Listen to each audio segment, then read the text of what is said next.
설교하는 꿈이었습니다. 3시 17분 정확히 기억하는데요.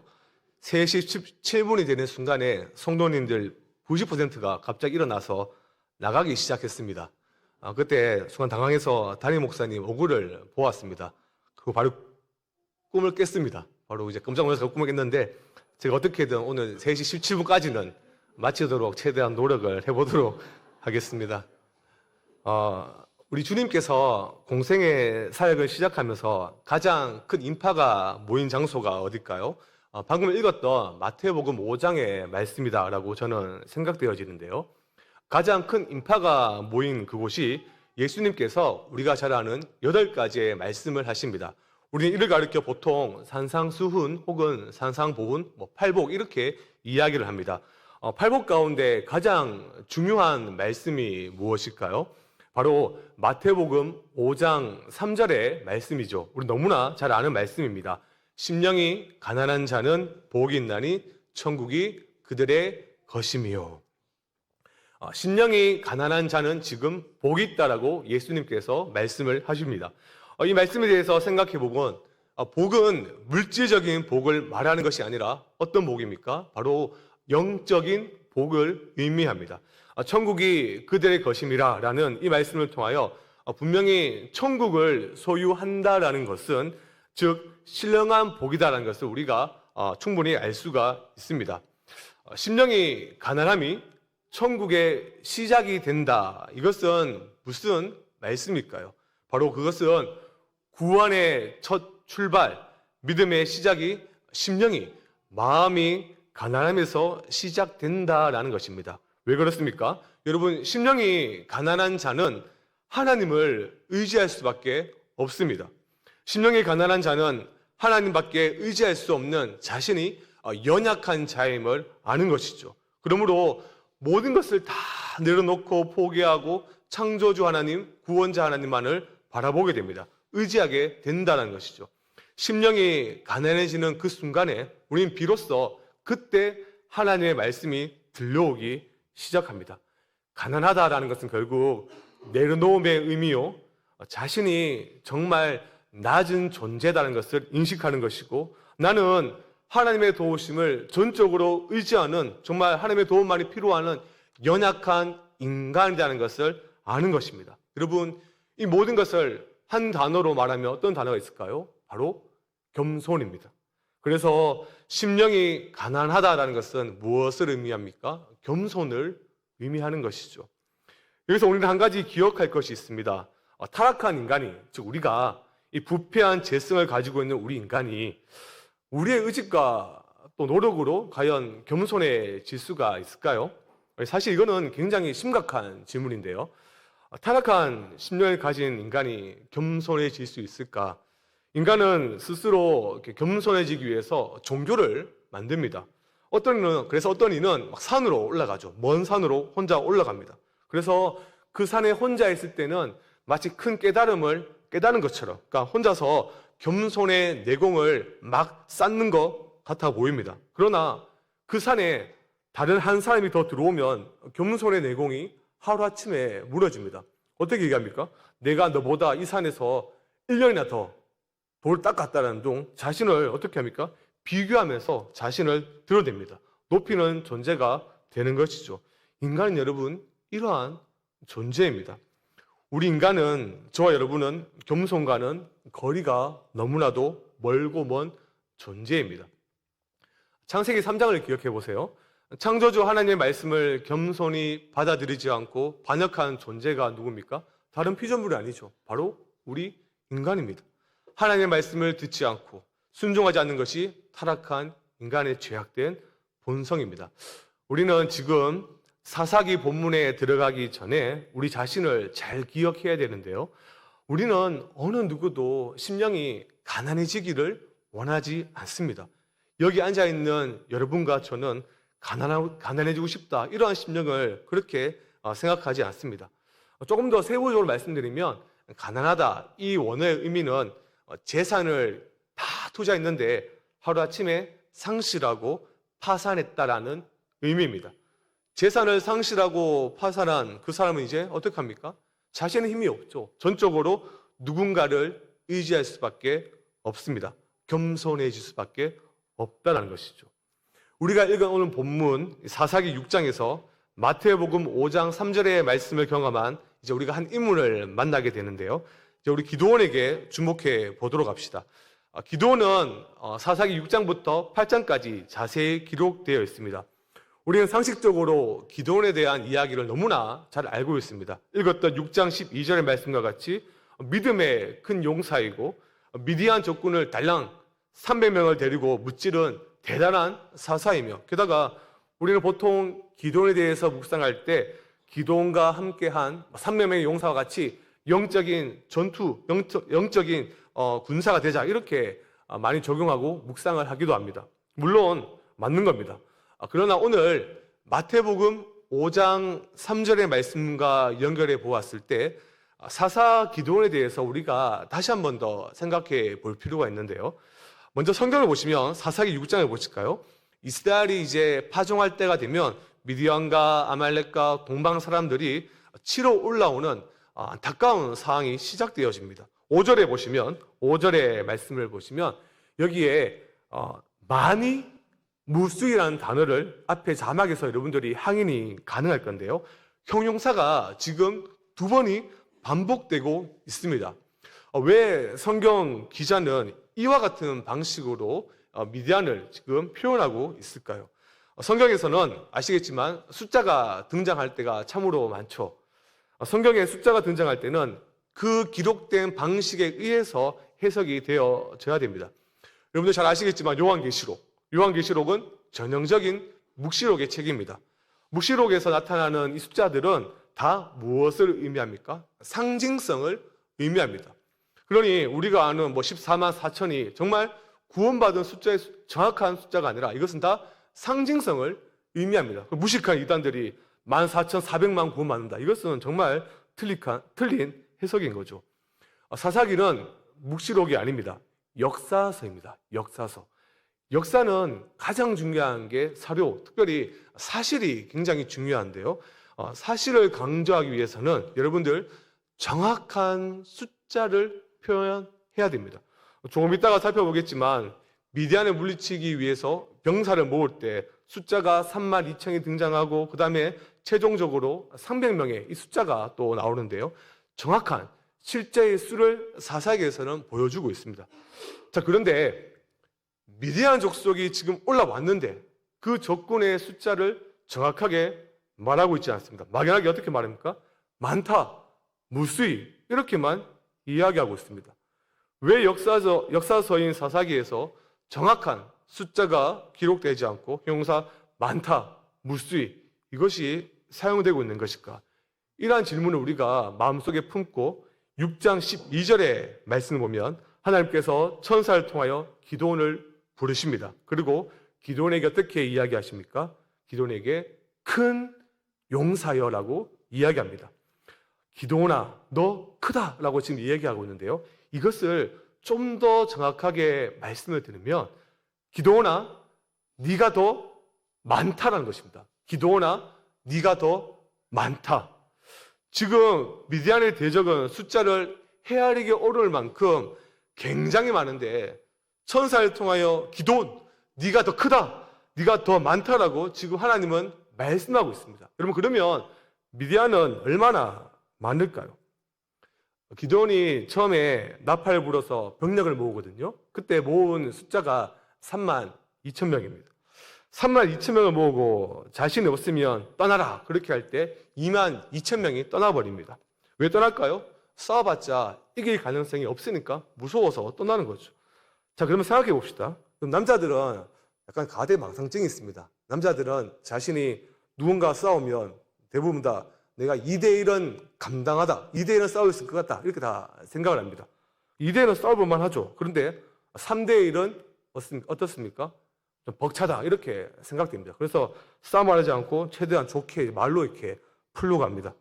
그리고 미디안 족속의 숫자가 지금 최소한 이스라엘 백성의 3배가 많다라고 볼 때 적어도 미디안 족속의 숫자는 지금 10만 명입니다. 10만 명이 지금 쳐들어온 것입니다. 그러면서 여호와 하나님은 기드온 고작 한 명을 부르면서 네가 더 많다, 네가 더 크다 이렇게 말씀하신 이유가 무엇일까요? 그 이유는 여호와 하나님이 내가 너와 함께하기 때문이다. 그렇게 지금 이야기를 하고 있는 것입니다. 대적이 아무리 크고 아무리 많아도 나 여호와가 너와 함께 있으면 네가 더 크다, 네가 더 많다라는 것입니다. 이러한 말씀에 기도원은 어떻게 반응합니까? 아멘하고 그렇게 순종을 합니까? 그렇지 않습니다. 15절의 말씀을 보시면 오 주여라는 자막이 무엇이죠? 감탄사가 여러분 등장합니다.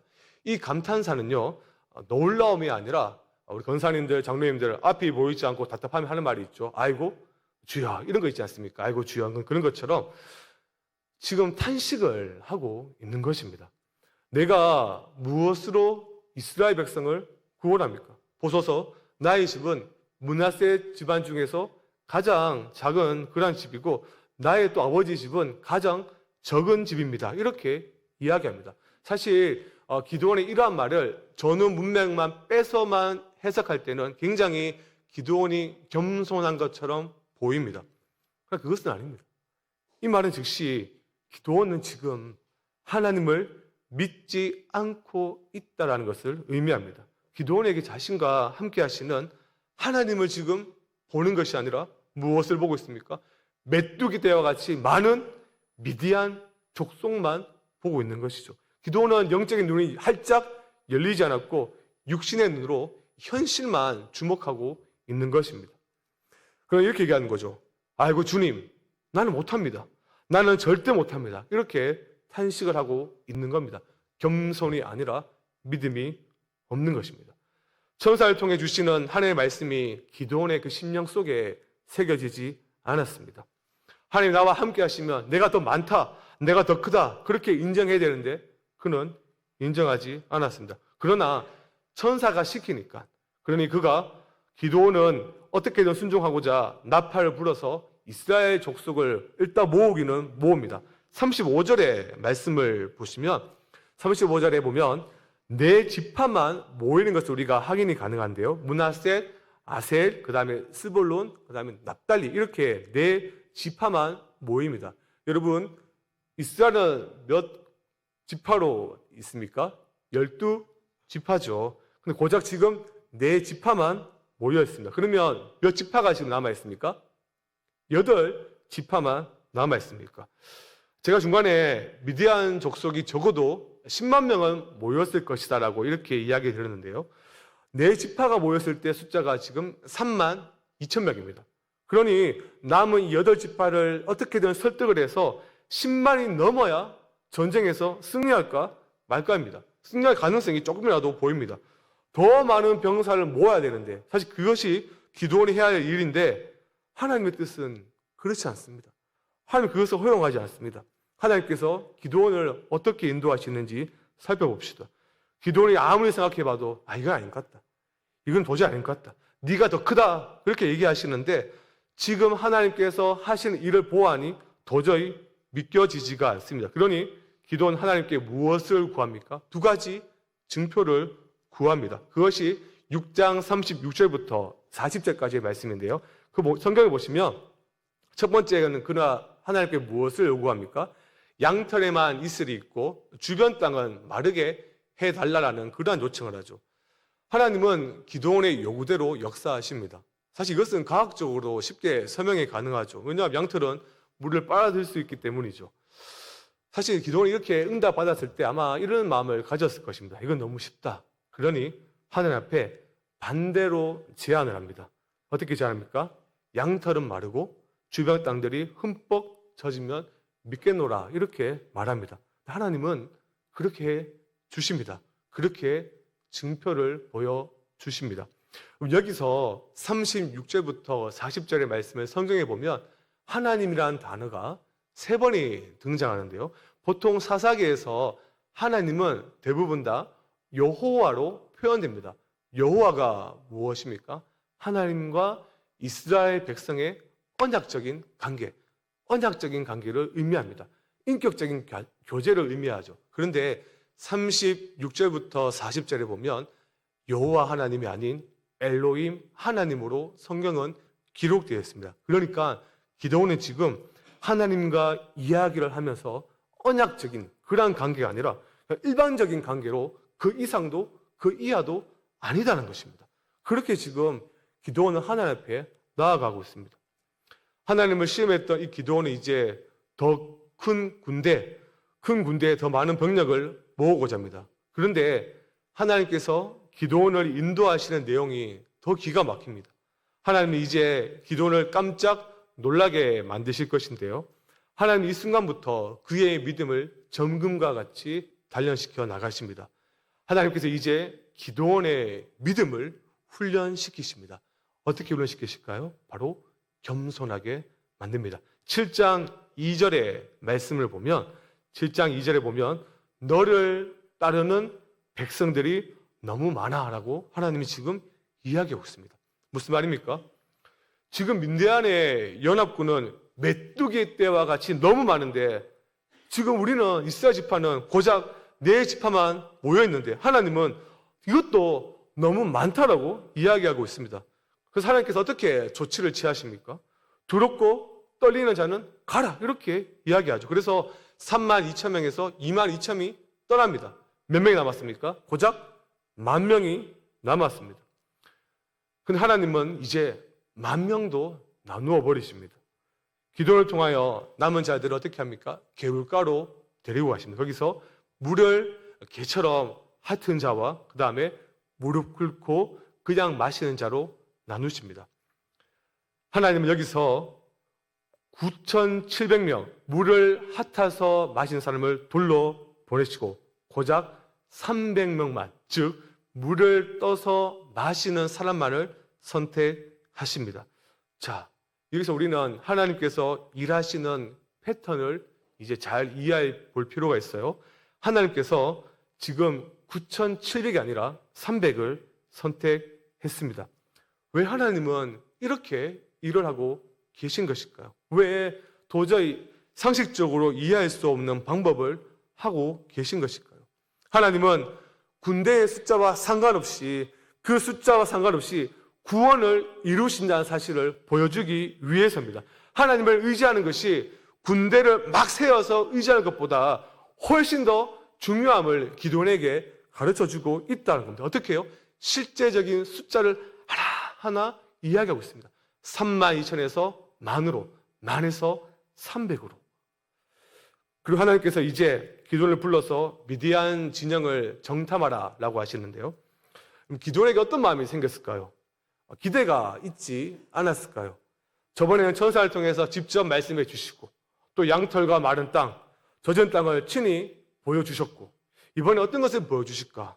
아마 미디안의 어떠한 그 조건에 큰 문제가 발생하지 않았을까? 그러한 기대를 가지지는 않았을까요? 7장 12절의 말씀을 보면 7장 12절의 말씀을 보면 많다가 여러분들 몇 번 반복됩니까? 무려 3번이나 반복됩니다. 무슨 말입니까? 변한 것이 하나도 없습니다. 똑같습니다. 미디안은 그대로입니다. 하나님이 보여주시는 것은 그들의 숫자입니다. 그런데 이 절망적인 순간에 기도원은 그 무엇인가를 듣게 됩니다. 14절의 말씀을 보면 적군의 보초병 2명이 서 있는데요. 제가 설교의 서두에 말씀드린 것처럼 3시 17분 때 성도님이 다 떠나셨다. 사실 이 꿈은 개꿈이죠. 그런데 사실 이 보초병의 꿈도 개꿈과 같습니다. 근데 어떤 얘기를 합니까? 보리떡이 내려왔다. 보리떡이 내려와서 우리 막사를 무너뜨렸다. 여러분 이것은 개꿈입니다. 근데 지금 자기들끼리 하나님께서 우리를 기도원의 손에 넘기는 것이 아닌가 이렇게 이야기를 합니다. 그것을 기도원이 듣게 됩니다. 하나님께서 친히 천사를 보내어 내가 너와 함께 하겠다. 내가 더 크다라고 말해도 믿지 않았던 기도원이 이 상황 속에서 낮아진 이 상황 속에서 대적들끼리 꿈을 꾼 그 이야기를 들으면서 그의 심령 가운데 드디어 하나님의 말씀을 새깁니다. 내려가고 또 내려가고 또 내려가는 더 이상 내려갈 수 없는 상황, 그 장소에서 기도는 이제 하나님을 만나며 하나님의 말씀에 실천할 수 있는 상태가 된 것입니다. 그곳이 바로 가장 낮아진 곳이 하나님의 말씀을 듣는 장소가 된 것입니다.